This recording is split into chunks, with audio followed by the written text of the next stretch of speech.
norteamericana, ¿no?, que fueron entregadas por los Estados Unidos al ejército iraquí y ahora se las están llevando a Irak, a Siria para combatir ahí, ¿no? Muy bien, complicada la situación en Irak, pero ahora nos vamos con una importante activista libia, Salwa Boughawis, que ha sido asesinada en la ciudad de Bengasi, según ha reportado la agencia de noticias Reuters. Varias personas no identificadas ingresaron por la noche en su casa y mataron a tiros a uno de los personajes más relevantes de la revolución contra Muammar al-Gaddafi en el 2011. Este hecho ha sucedido entre los enfrentamientos entre islamistas y fuerzas de seguridad luego de un ataque a un convoy de miembros de la Oficina de Seguridad Conjunta de Bengasi y en plenas elecciones legislativas. Muy bien complicada la situación pues también en Libia, en medio pues de las elecciones legislativas y también con el temor de la violencia y la inestabilidad luego de pocos años de desaparición de Gaddafi, ¿no? Claro, y además es una legislación, elecciones donde no se ha podido votar en una serie de lugares por la violencia, lo que, digamos, pone en tela de juicio un poco la legitimidad de las elecciones. Incluso de 200 miembros que tenían que, digamos, de este nuevo Congreso, solamente hay 19 que se presentan en la reelección, lo que quiere decir que los propios, ¿cómo se llama?, políticos están poco seguros de la situación, ¿no? Hay otra cosa curiosa también que ha pasado en Libia, y es que los partidos han sido disueltos, o sea, no participan de estas elecciones, sino que hay candidatos individuales, ¿no? Y esto porque por los enfrentamientos que han habido entre islamistas y liberales, ¿no? Y además también ahora entre las peleas entre los, ya que se ha convertido en una cosa, islamistas contra anti-islamistas. Entonces, digamos, estas elecciones se dan en un marco en que hay luchas también de grupos armados, ¿no?, de grupos islamistas, con, por ejemplo, como decíamos ayer en Bengasi, las tropas de este general, cuyo nombre acaba de escapárseme, ex general del ejército libio, y que ahora tiene su propio grupo armado, ¿no? Muy bien complicada, ¿no?, la situación en el Medio Oriente en la actualidad. Bien, ahora nos vamos con Naciones Unidas, quien ha acusado a Irán de tener al menos a unos 160 menores de edad condenados a muerte. Más de 100 jóvenes iraníes estarían en la lista de espera del corredor de la muerte, condenados a la pena capital de la horca por delitos que cometieron antes de cumplir la mayoría de edad. Esa es la denuncia del Alto Comisionado de los Derechos Humanos de la ONU, organización que, basándose en el derecho internacional, señala que la ejecución de delincuentes menores está prohibida y no es una pena compatible con las obligaciones internacionales.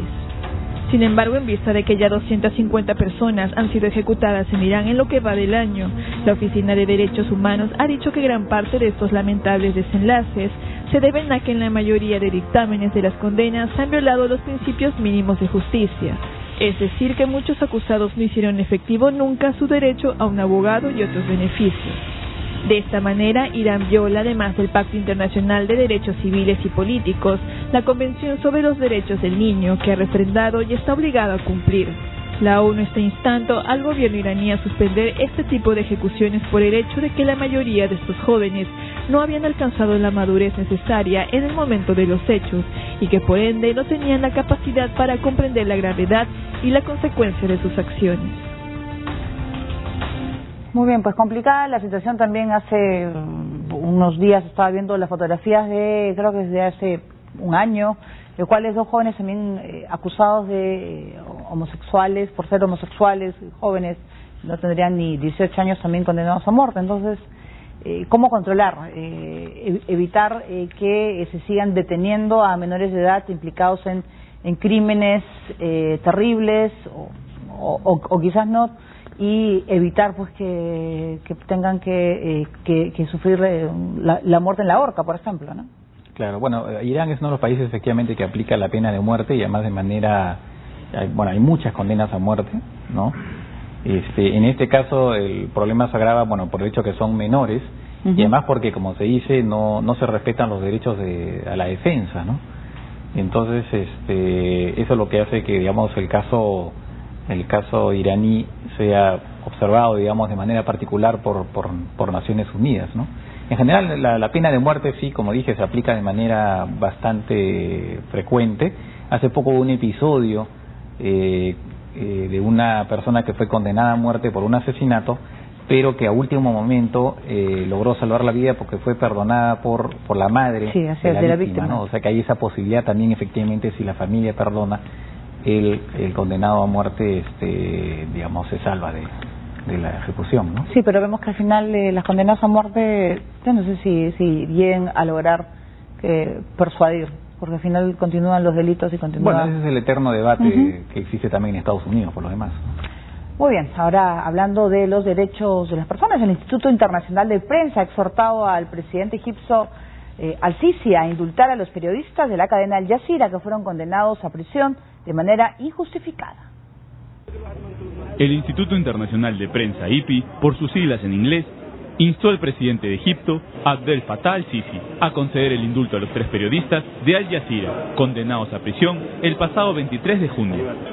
Mohamed Fahmy, Peter Gresti fueron sentenciados a 7 años, mientras que Baher Mohamed recibió una condena de 10 años de cárcel, sin que el tribunal que los juzgó tuviera evidencias que constituyan prueba suficiente para ser encarcelado. La condena de los 3 periodistas despertó la indignación en todo el mundo, lo que provocó una fuerte campaña que se desarrolla en las redes sociales para presionar al régimen egipcio para que libere a los cronistas apresados. Ahora fue el IPI el que volvió a alzar su voz y reclamar el indulto y la inmediata liberación de los 3 periodistas. El IPI es un organismo internacional que se dedica a la promoción y protección de los periodistas y la libertad de prensa, expresión y opinión en todo el mundo. Está compuesto por dueños de medios, editores, periodistas y académicos. El australiano Gresti, el egipcio canadiense Fahmy y el egipcio Mohamed fueron detenidos en diciembre en su cuarto de hotel, desde donde cubrían las protestas que aquejaban al país por la expulsión del presidente Mohamed Morsi. Este caso y los siguientes ataques a la libertad de expresión causaron un gran escándalo a nivel internacional. Numerosos gobiernos, grupos de organizaciones humanas y periódicos del mundo condenaron las acciones del gobierno, a las que llamaron un ataque a la libertad de expresión y una grave violación a los derechos humanos. Muy bien, hay mucha presión internacional y vamos a ver si van a lograr o no poner en libertad a los periodistas. O sea, yo creo que sí se va a lograr. Yo confío en eso. Hay algunas cosas acá, ¿no? Primero que hay efectivamente una actitud, en general el gobierno egipcio es un gobierno dictatorial que ha decidido reprimir la libertad de prensa, ese es un punto. El otro punto es que estos son periodistas de la cadena Al Jazeera, que es de Qatar. Y Qatar es un país que estuvo apoyando muchísimo al gobierno de Morsi. Entonces, de alguna manera, eso se está viendo como una venganza, ¿no?, de el gobierno egipcio contra Al Jazeera, la cadena en general, y Qatar como país, ¿no? Y el tercer punto, que ya es bastante también preocupante, es que al mismo tiempo que se da esta condena, Estados Unidos está hablando de volver a la situación de una relación normal con Egipto, o sea, sin tener en cuenta lo que está pasando a este nivel. Entonces, ¿cuál es el mensaje, no? Ese es el problema también. O sea, y no solamente Estados Unidos, incluso entiendo que Francia y otros países europeos están hablando de volver un poco a las relaciones normales con Egipto en medio de estas circunstancias. Entonces, ahí hay, creo que algo bueno, un mensaje que es desastroso, ¿no? Muy bien, ahora nos vamos a Ucrania. Está a solo un día de firmar el acuerdo de asociación con la Unión Europea junto con Moldavia y Georgia, hecho que está preocupando seriamente a Rusia. Hechos y no palabras ha pedido el presidente ucraniano Petro Poroshenko a los gobernantes de Rusia, en un discurso en el que pide apoyo para su plan de pacificación para el oriente del país. Desde esta tribuna me gustaría instar a Rusia a contribuir a solucionar la situación y apoyar el plan de paz con hechos y no palabras. La gente de Ucrania no quiere la guerra, no quieren anarquía. Las ideas de separatismo se plantaron desde afuera. Ucrania es sólida y unificada.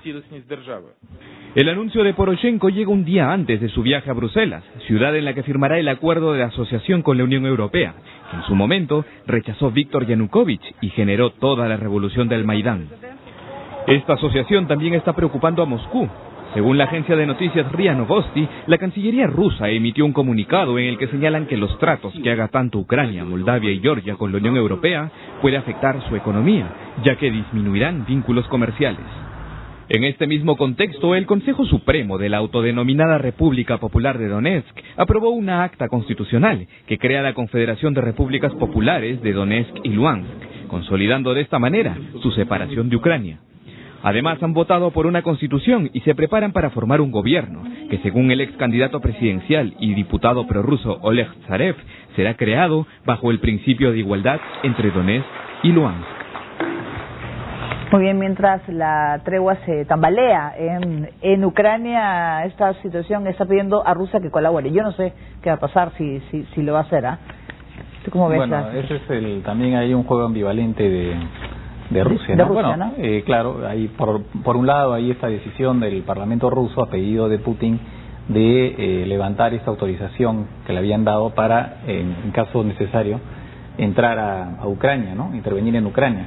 Pero por otro lado, como ya hemos dicho, continúan, o por lo menos no se ha oído de que hayan cesado las entradas de armas y incluso de gente desde Rusia para combatir en Ucrania, ¿no? Entonces, por eso es que el presidente Poroshenko le pide a Rusia hechos y no palabras, ¿no?